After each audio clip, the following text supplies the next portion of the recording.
Being a California band, how did you come across or were exposed to old time music in the beginning? Where does this all start for you? Well, that's a good question. I'm gonna let you know a secret. We're not really a California band, although that is where we got our start and sort of like our, I don't know, kind of like the home base for the band. So where are you from? We're all from Vermont originally. Where in Vermont? Southern Vermont, like Brattleboro? Yeah, exactly. How'd you know that? I'm from outside of Burlington area originally. No way. That's fucking hilarious. Yeah, I grew up in Plattsburgh, New York, if you know where that is. Yeah, definitely. Right over the lake. Yeah, that's funny. Right, totally, yeah. So we're all, we're not actually from Brattleboro, but it's the closest town. We're all from sort of small towns around there, in the country, really, all of us. Well, then that kind of makes... So I guess our... Well, I was going to say, that kind of makes sense to me because the sound that you guys have, there was a lot of that sound in the bands I was coming across from that area of Vermont. Like Jatoba, you remember those guys? Oh, yeah.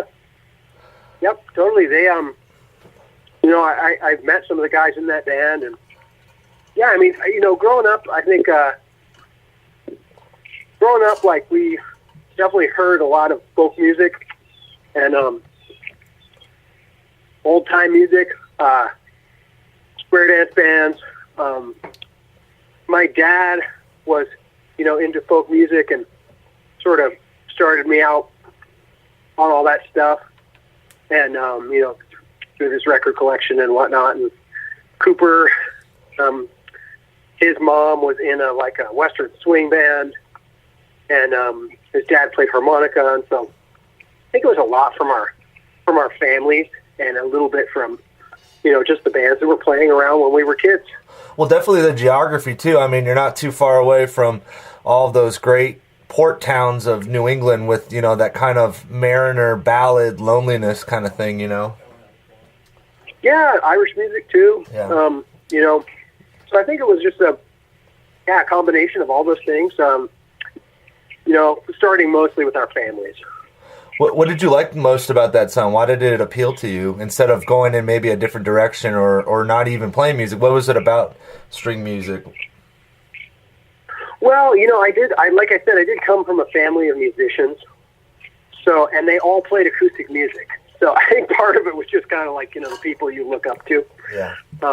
My brother was actually a rock and roll musician, but he was the only one. But my brother, my uncle, my aunt, my dad, all played music. And so I think that it was kind of like when I was a kid, it was like that's what you did. When you got older, you played music, or you were an artist. Those were the two things all the people I looked up to did. And so I think the majority of my family members were acoustic musicians too, so I kind of went in that direction. I mean, I certainly listened to and played a lot of different stuff.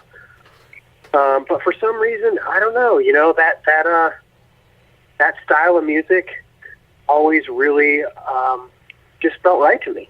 Well, it's very honest. There's no trickery or studio gimmicks. What you see is what you get, you know? Yeah, that always appealed to me. And I started listening to really old music really young. And there was just something about it that I loved right away, you know, and I think that honesty is part of it. It's definitely timeless. I mean, you could play a song that's 100 years old. It sounds just as relevant as it did 100 years ago. Yeah, well, that's the thing I like about it, too. You know, thematically, it makes total sense. It's just sort of like part of the human condition. Yeah. I mean, most of the songs are about things that we can all relate to. And that was kind of the sort of songs I wanted to write and or try to write. And, you know, that's how we kind of got our start. That's how I got my start in playing music. What's the importance of old-time music not only surviving but growing in the 21st century? Well, I mean, I don't know. I'd say the main reason is because people still like it. Yeah. You know, I mean, people still enjoy it. It's a really like enjoyable musical form. And I think, people still want to hear it, and people still want to play it because it feels good. And I think as long as that's, going on, I think, it'll continue to evolve as a musical genre. Yeah. Yeah, I think it just is a good musical form. So much fun to play and listen to. And I think, my thing is I want to see people keep playing it because I feel like it is sort of like a traditional, no matter how much it might change, it's a traditional American thing. And I want to see that stuff survive, Well, what's crazy about it is when you're watching it performed, it's almost like the time doesn't exist when you listen to it because you're thinking about maybe the past or your ancestors, but at the same time, it's happening in real time in front of you, Right, yeah. But now the last 5 albums were top 10 records on the U.S. bluegrass charts, grass charts. 2 were number 1 albums. How do you fit in with the bluegrass scene? Because, I mean, you guys are definitely a melting pot of different genres, but is it something that a circle you like being a part of, or is that just where you got placed? Honestly, anybody who plays traditional bluegrass would say that we aren't a bluegrass band. And I would probably agree with them. But I think there's a lot of bands, that don't really fit anywhere these days, and they sort of get pushed over to the bluegrass thing. And I think that's kind of what's happened to us. I mean, although I love bluegrass music, yeah. Some of my biggest heroes are in the bluegrass world.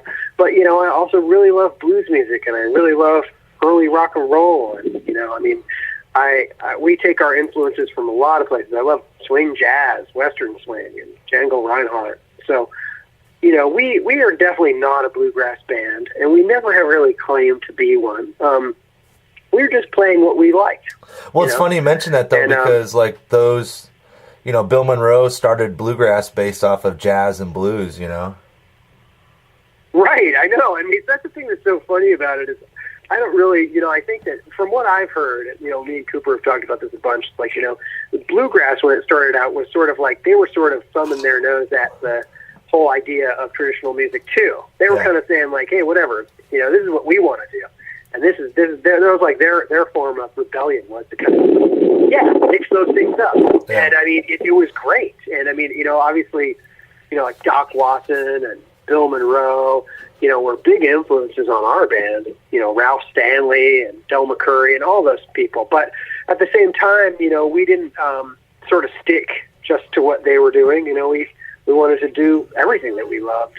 Yeah. And who knows, maybe they were doing the same thing, but the genre is, changing and growing. Yeah. And, until we get a better word for it, I guess, bluegrass will have to do. Well, what's funny is that, everyone always talks about the rules of bluegrass, but it's so funny that the biggest rebel of them all was Bill Monroe, Right. Yeah, it is kind of weird. I don't really know. Yeah, I don't know why there should be rules. Well, I guess maybe you can grow from you grow from the limitations. If you know what the rules are, you know where to break them, but. Yeah, I suppose. Yeah, definitely. And I mean, some things really thrive on having rules, but something tells me that when they were starting to play that music, they weren't following a lot of rules. Yeah. I was curious with, you had a huge international hit song with Old Number 7, and one would surmise that that's an incredible achievement that any band or musician would love to have. But I was curious too, how do you try to move beyond that creatively and professionally rather than be defined by one song sometimes? Well, I mean, even though that song was a really big song for us, we've never really experienced any sort of radio play or, not in any large scale. Of course, community radio has always been big supporters of us and, some NPR and stuff. But even though that song was really, really big for us, it wasn't that big. Yeah. So, I mean, as we went on, people, kept listening to our new stuff. And I mean, all you can really do as an artist is just to keep playing and keep writing songs and hope that people like them, And I mean, we've been lucky enough that they do, I mean, I think that, if that song was, just huge to the point where everybody knew it, we'd have a harder time moving beyond it, Well, it's kind of funny is like, do you know the rock musician Pat Sweeney at all? I know the name. Well, he had this hit called "Them Shoes," and the reason that got big was it got picked up on the algorithms on Pandora through the Black Keys, and it ended up having millions of hits on Spotify.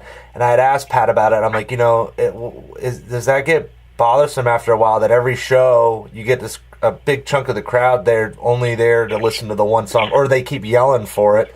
He says, you know what, it got him in the door, so what do I care? I can play him new stuff, and it's still all good. You know what I mean? Yeah, that's exactly how I feel, too. I mean, it's like, having people yell out that they want to hear a song that I wrote when I was like, 24 years old. I mean, it's a compliment.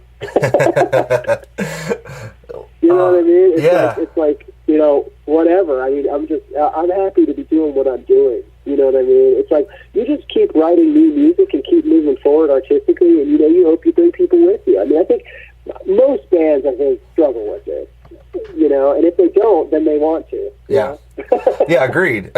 How has the intent of The Devil Makes Three evolved or remained the same since the beginning? Well, when we first started, our band has been a really, we've done it ourselves. It's been kind of like a DIY sort of experience for us. And so when we first started out, we were just trying to get over and get heard, and we did that for so long. You know what I mean? And now I think that's all we could think about was just trying to make it work. Yeah. And now, we have the luxury of being able to think about what we want to do, where we want to go, what we want our record to sound like. It's really, really nice. I think when we started out, we sort of were just in the situation of like, we got to get out on the road and pay our rent and make the record as fast as we possibly can, because that's all we can do. You know what I mean? And we're in a place now where, I think our intention is the same. And, we just want to make music that we like and make records that we like, and, and hope that everybody else likes them too. But we have a lot more leeway to do that now, which is just great. I mean, it's like we have more time. We have the luxury of time. I'll say that. We never had that. We never had that in the beginning, Well, my final question is, what has a life creating and performing music and touring around the world taught you about what it means to be a human being? Well, man, that's a really great question. I'd say that the main thing it's taught me is that we have more in common with everybody than we have, that differentiates us. That's one thing that I think that traveling and playing music has really taught me, is that, a lot of people, you talk to people, even in the United States, they're like, oh, well, I don't want to go to California because people there are like this, and then people from the north don't want to go to the south because people in the south are this way. I mean, really, it's all bullshit. Yeah. You know what I mean? There are good people everywhere, and I think that's the one thing I've learned, is that that stuff is just not based in reality. It just I just feel like when you get to travel and you get to see the world, you get to see that people have all different ways of living, for sure, but that that there are good people everywhere, and that, we all have so much in common. I mean, I think that's the main thing that I've learned. And, that there's different ways to do things.